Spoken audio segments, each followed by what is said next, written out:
Hello students. अगर आप इस वीडियो में क्लिक कर दिए हैं तो वीडियो को वापस छोड़ के नहीं जाइएगा, क्योंकि इस वीडियो में हम आप लोगों को क्लास नाइन्थ का पूरा मॉडल समझाने वाले हैं।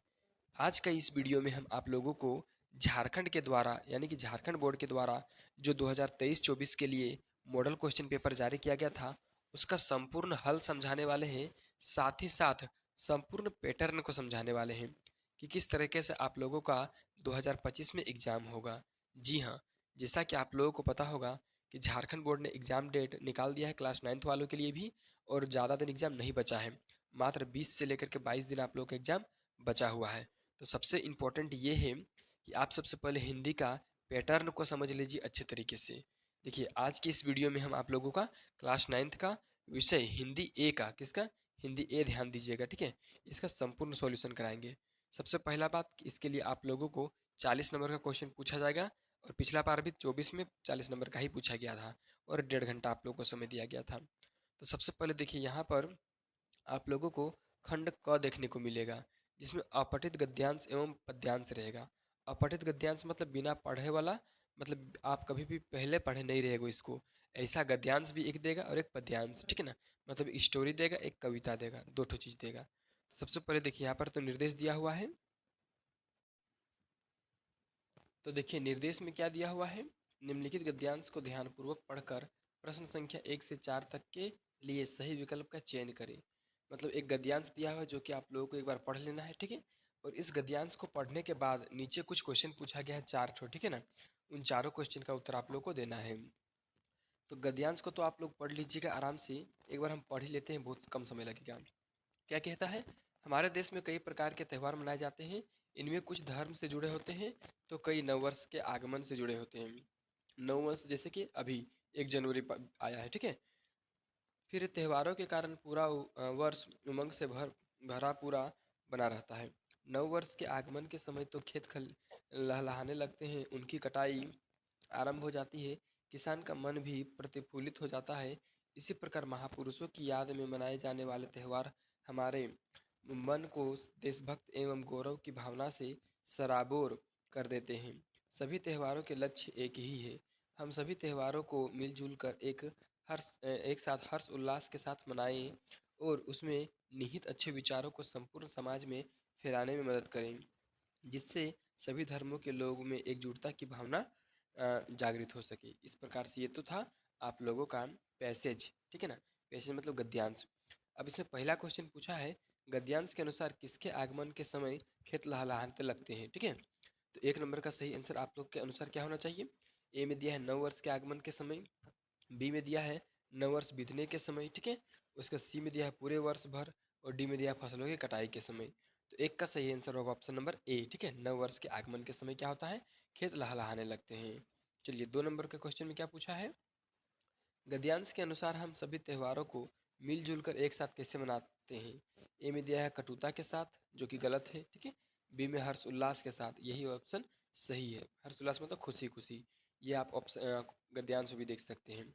चलिए, 3 नंबर का क्वेश्चन देखते हैं अब हम। क्या है, गद्यांश का सर्वाधिक उचित शीर्षक क्या होगा।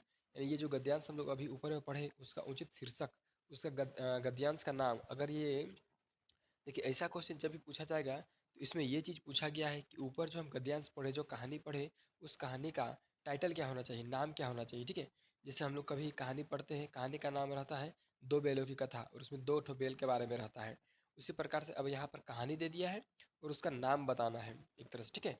ए में दिया है देश और त्यौहार, बी में त्योहारों का देश, सी हमारा त्यौहार, डी त्योहारों का महत्व। अब यहाँ पर अच्छे से देखिएगा आप, तभी आपको एक आंसर सही लगेगा, नहीं तो आप चारों आंसर को सही ही बोलेंगे, ठीक है। इन 3 नंबर का सही आंसर होगा सबसे अच्छा। इसका उपयुक्त टाइटल क्या हो सकता है, त्योहारों का महत्व, ठीक है। त्यौहार का आखिर क्या इंपॉर्टेंस है। फिर चलिए आगे देखते हैं हम लोग क्या है। 4 में प्रफुल्लित शब्द का पर्यायवाची होगा। प्रफुल्लित शब्द का पर्यायवाची क्या होगा, ठीक है। तो इसके ए में दिया है खुशी, बी में है विषाद, सी में है सम्मान, और डी में है स्वागत, ठीक है। इसका सही आंसर होगा ऑप्शन नंबर ए, खुशी, ठीक है। अब देखिए, फिर से यहाँ पर कुछ दिया हुआ है। क्या दिया हुआ है, देखिए।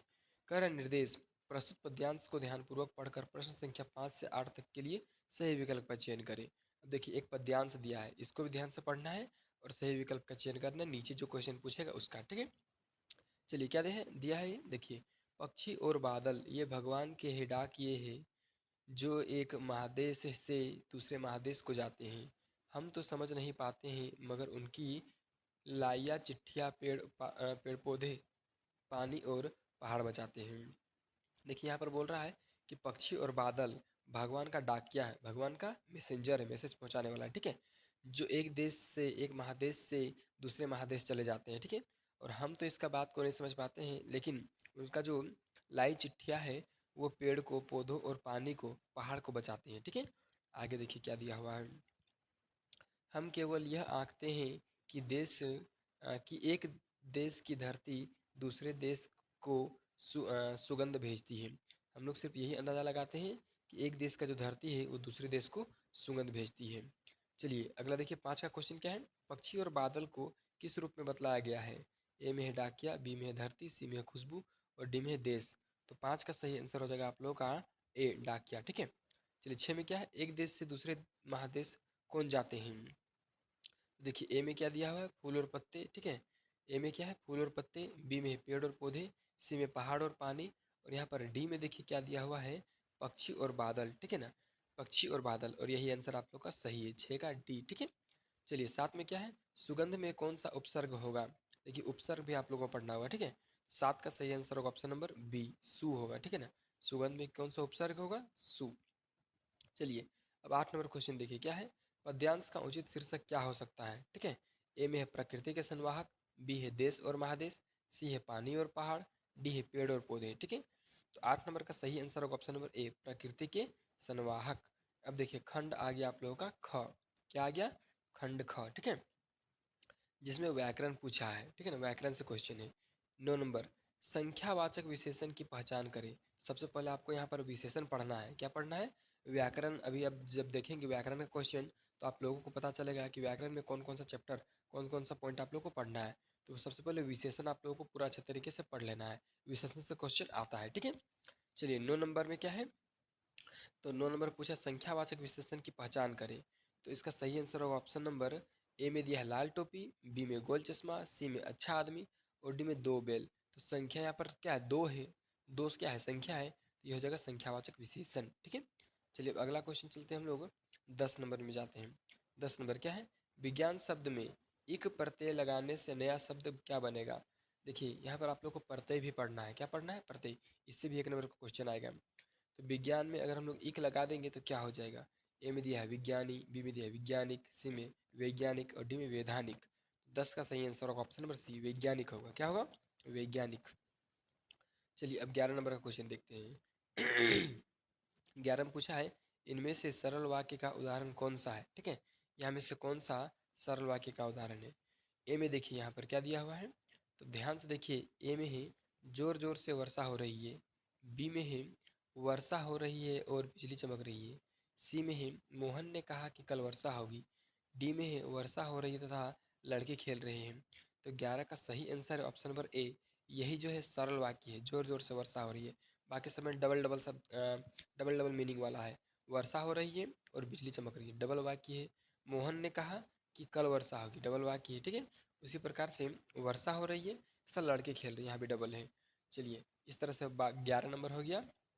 अब 12 नंबर, इनमें से किस वाक्य में ने कर्ता के ने चिन्ह का सही प्रयोग हुआ है, ठीक है ना। देखिए यहाँ पर पूछा है कि यहाँ जो 4 ऑप्शन है उसमें से किसमें कर्ता के ने चिन्ह का सही प्रयोग हुआ है, ठीक है। तो ये 12 का सही आंसर होगा आपका ऑप्शन नंबर ए, ठीक है ना, शिक्षक ने कहा, शिक्षक ने कहा, ठीक है। यहाँ पर ने सही जगह पर लगा हुआ है। तो आप लोग को यहाँ पर क्या पढ़ लेना है, थोड़ा सा कर्ता भी पढ़ लेना है, ठीक है ना। क्या क्या पढ़ना है आप लोग देखिए, कर्ता पढ़ना है आप लोग को, प्रत्यय पढ़ना है, ठीक है ना। उसके बाद और भी सारा चीज। चलिए 13 नंबर, निम्नलिखित में से साकार का विलोम पहचाने। देखिए विलोम शब्द भी आप लोग को पढ़ना है, ठीक है। साकार का क्या हो जाएगा आप लोग का यहाँ पर ऑप्शन नंबर ए में दिया है आकार, बी में निराकार, सी में प्रकार और डी में स्वीकार। जबकि जो सही आंसर है वो होगा आप लोग का निराकार, यानी कि ऑप्शन नंबर बी सही है, ठीक है। चलिए अब चलते हैं हम लोग 14 नंबर का क्वेश्चन। इसमें है ईंट का जवाब पत्थर से देना, मुहावरा का सही अर्थ पहचाने। देखिए ईंट का जवाब पत्थर से देना, इस मुहावरे का क्या अर्थ होगा, ठीक है। ए में दिया हुआ है कड़ा प्रतिरोध करना, बी में है कड़ा प्रतिरोध नहीं करना, सी में है कोई प्रतिरोध नहीं करना, डी में है थोड़ा प्रतिरोध करना। तो इसका जो सही आंसर होगा 14 नंबर का वो हो जाएगा आपका ऑप्शन नंबर ए, ठीक है ना, कड़ा प्रतिरोध करना। चलिए अब हम लोग चलते हैं 15 नंबर क्वेश्चन में। 15 में क्या है, निम्नलिखित में से कौन सा शब्द एक वचन है, ठीक है ना। देखिए आप लोग को वचन भी पढ़ना है, एक वचन, बहुवचन, द्विवचन, ऐसे ही पढ़ना है, ठीक है। तो ए में है आंसू, बी में है प्राण, सी में है दर्शन और डी में है आकाश, ठीक है। तो 15 का जो सही आंसर है वो ऑप्शन नंबर डी हो जाएगा, आकाश, ठीक है। चलिए अब आगे चलिए हम लोग चलते हैं 16 नंबर क्वेश्चन, ठीक है। देखिए 16 में क्या है, औपचारिक पत्र में इनमें से कौन सा विकल्प सही नहीं होगा। देखिए आप लोग को पत्र के बारे में भी पढ़ना है कि पत्र दो प्रकार का होता है। पहला तो होता है ये औपचारिक और दूसरा होता है अनौपचारिक, ठीक है ना, अनौपचारिक, ठीक है। दो प्रकार का होता है। औपचारिक पत्र हम लोग उसको बोलते हैं जिसको किसी ऑफिस के पास, स्कूल के पास, किसी नेता के पास, किसी अच्छे व्यक्ति के पास, सम्मानित व्यक्ति के पास सम्मान के साथ लिखा जाता है, वो होता है आपका औपचारिक पत्र, ठीक है। और अनौपचारिक होता है किसी दोस्त के पास, किसी सगे संबंधों के पास लिखा जाता है। फिलहाल 16 में पूछा है औपचारिक पत्र में इनमें से कौन सा विकल्प नहीं होगा, ठीक है। तो ए में है अभिवादन, बी में है दिनांक, सी में पता और डी में विषय, ठीक है ना। तो 16 का सही आंसर होगा आप लोग का ऑप्शन नंबर ए। यहाँ पर आप लोग अभिवादन नहीं करना है औपचारिक पत्र में। चलिए अब यहाँ पर देखते हैं हम लोग 17 नंबर, ठीक है। क्या पूछा 17 में, तो 17 में पूछा है निबंध लेखन के अंतिम चरण को क्या कहते हैं, ठीक है। देखिए निबंध जो लेखन होता है उसका अंतिम चरण को हम लोग क्या कहते हैं। ए में है आरंभ, बी में है मध्य, सी में है उपसंहार और डी में है विस्तार, ठीक है। तो 17 का सही आंसर होगा ऑप्शन नंबर सी, उपसंहार, ठीक है। चलिए सी हो गया इसका। चलिए अब चलते हम लोग 18 नंबर का क्वेश्चन। देखिए 18 नंबर में क्या पूछा गया उसको ध्यान से देखिए, थोड़ा सा इसको जूम को कम करते लेते हैं। हाँ ये देखिए 18 नंबर है ना, संवाद में कौन से अंश आवश्यक होते हैं, ठीक है। संवाद में कौन सा जो अंश होता है वो आवश्यक होता है। ए में केवल विचार, बी में केवल नाम, सी में केवल समय, डी में नाम, भाषा, स्थान और गतिविधि, ठीक है। 18 का सही आंसर होगा ऑप्शन नंबर डी, नाम, भाषा, स्थान और गतिविधि, ठीक है। चलिए 18 का तो क्वेश्चन पूरा हो गया। अब देखिए यहाँ पर पाठ्य पुस्तक से आप लोगों को ध्यान देना है कि आप लोग अभी क्या क्या पढ़े, तो गद्यांश पढ़े, ठीक है ना, अपठित गद्यांश और पद्यांश भी, उसके बाद व्याकरण खत्म हुआ। अब आता है खंड ग जिसमें पाठ्य पुस्तक से क्वेश्चन पूछा जाता है, ठीक है। चलिए इसमें क्या निर्देश दिया हुआ है, तो पाठ्य पुस्तक का भी तैयारी आप लोग को अच्छी तरीके से करना है, ठीक है। इसका निर्देश है प्रस्तुत पद्यांश को ध्यानपूर्वक पढ़कर प्रश्न संख्या 19 से 22 तक के लिए सही उत्तर का चयन करें, ठीक है ना। कितना से, तो 19 से लेकर के 22 तक का सही उत्तर चुनना है, ठीक है। चलिए यहाँ पर हम लोग सबसे पहले पढ़ते हैं, ठीक है। चलिए ये यहाँ पर कुछ दिया हुआ है कविता जो कि किताब से लिया गया है, ठीक है।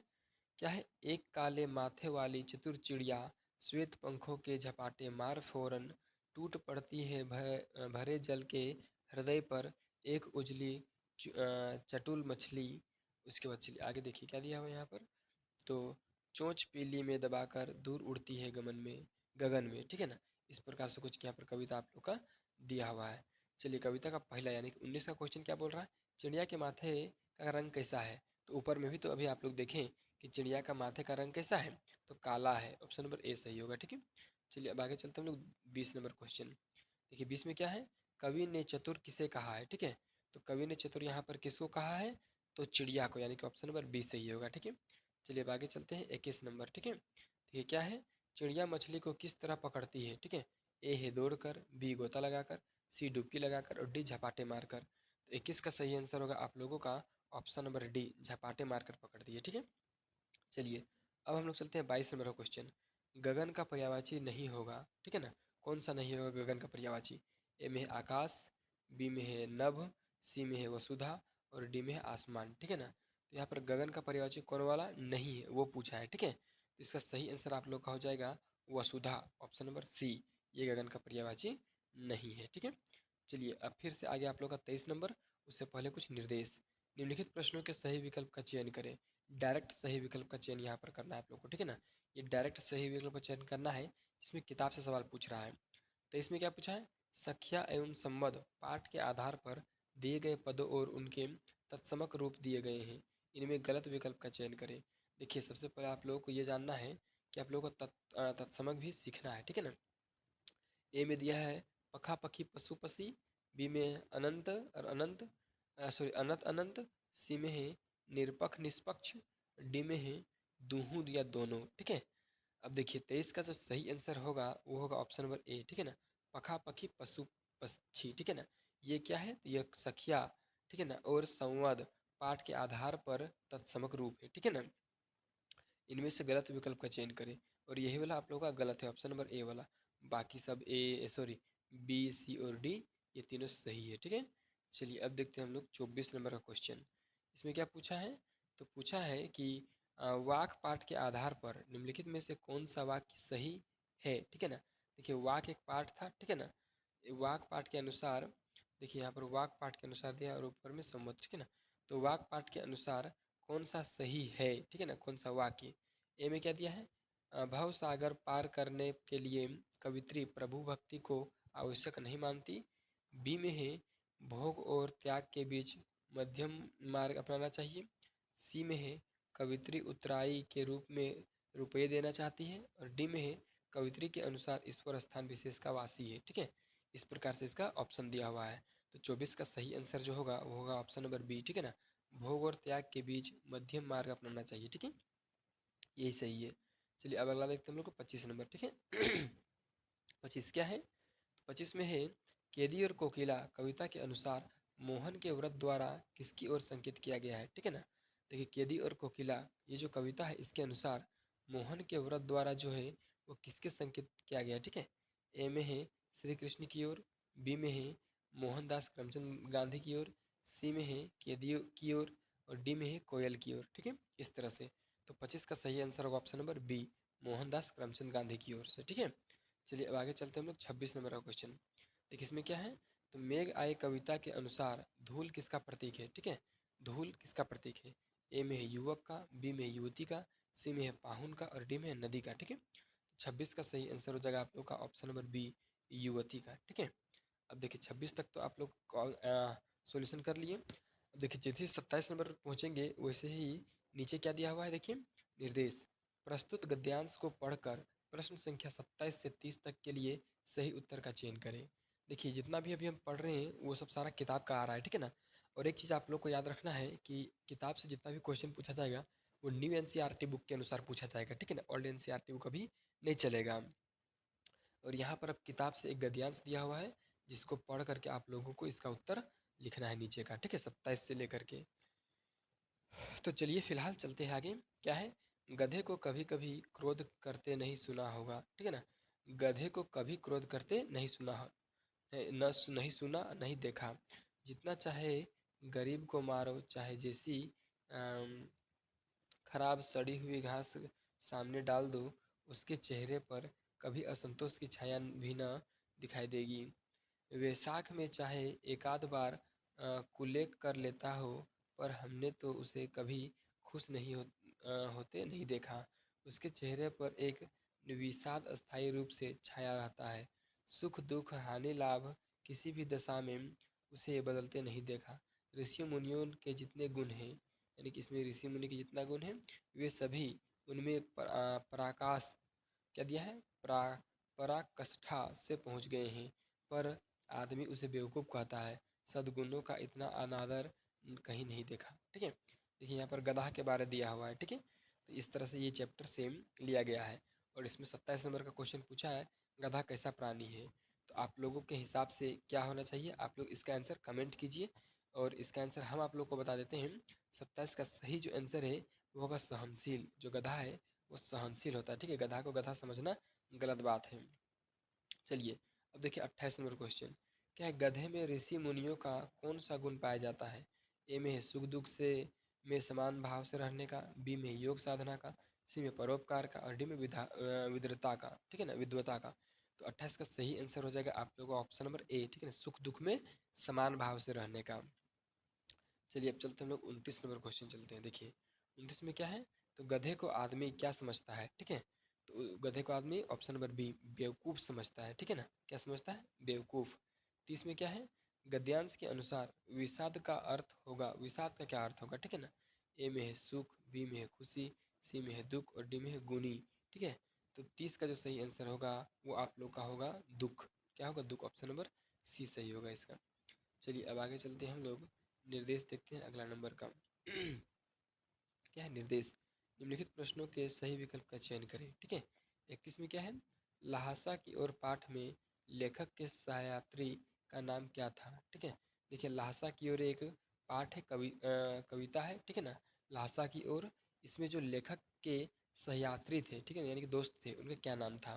तो उनका जो नाम था आप लोगों को पता होगा, अगर आप पढ़े होंगे तो उनका नाम था सुमिति। ठीक है, क्या नाम था? सुमिति। ऑप्शन ए सही होगा इसका।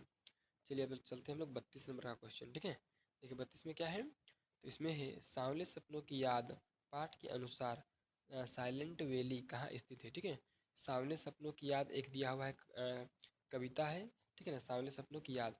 इसके अनुसार साइलेंट वैली कहाँ है? ठीक है, तो आप लोगों ने जब पढ़ा होगा तो आप लोगों को पता चला होगा कि केरल में है साइलेंट वैली। ठीक है, ऑप्शन नंबर सी सही होगा इसका। फिर चलिए 33 का देखते हैं क्या है। किस ब्रिटिश सेनापति ने देवी मेना पर सहानुभूति दिखलाई थी? तो ऑप्शन नंबर इसका बी सही होगा, सर टाइमस ने। ठीक है ना, टामस ने, सर टामस है। ठीक है, चलिए 34 नंबर चलते हैं हम लोग अब क्या क्वेश्चन पूछा गया 34 नंबर देखते हैं। क्या है, मेरे बचपन के दिन पाठ के अनुसार महादेवी वर्मा को उनकी माता जी ने सबसे पहले किस ग्रंथ को पढ़ना सिखाया? ठीक है, तो इसका ए है रामायण, बी है महाभारत, सी में है पंचतंत्र और सी में है गीता। ठीक है, और 34 का सही आंसर होगा आप लोग का पंचतंत्र, यानी कि ऑप्शन नंबर सी। ठीक है, चलिए 35 में क्या पूछा है, 35 में है जूता हमेशा टोपी से कीमती रहा है, यह पंक्ति किस पाठ से ली गई है? सिंपल सा बात है, ये तो प्रेमचंद के फटे जूते से लिया गया है। ठीक है ना, और ऑप्शन नंबर बी सही होगा। चलिए अब हम लोग 36 नंबर क्वेश्चन देखते हैं। ठीक है ना, क्या है 36 नंबर में है, क्या है, मेरे संग की औरतें पाठ में लेखिका की नानी ने अपने पति के मित्र प्यारे लाल से अपनी पुत्री के लिए कैसा वर ढूंढने का आग्रह की है? ठीक है, देखिए ए में दिया है वकील, बी में दिया है डॉक्टर, सी में दिया है आज़ादी का सिपाही और डी में दिया है शिक्षक। ठीक है, 36 का सही आंसर हो जाएगा आप लोगों का ऑप्शन नंबर सी, आज़ादी का सिपाही। अब देखिए अगला देखते हैं 37 नंबर, क्या है, रीढ़ की हड्डी एकांकी के रचनाकार निम्नलिखित में से कौन है? ठीक है, देखिए रीढ़ का हड्डी किसने लिखा है? तो रीढ़ का हड्डी लिखने वाला का नाम था जगदीश चंद्र माथुर, ऑप्शन नंबर सी सही होगा। चलिए अब हम लोग देखते हैं 38 नंबर का क्वेश्चन।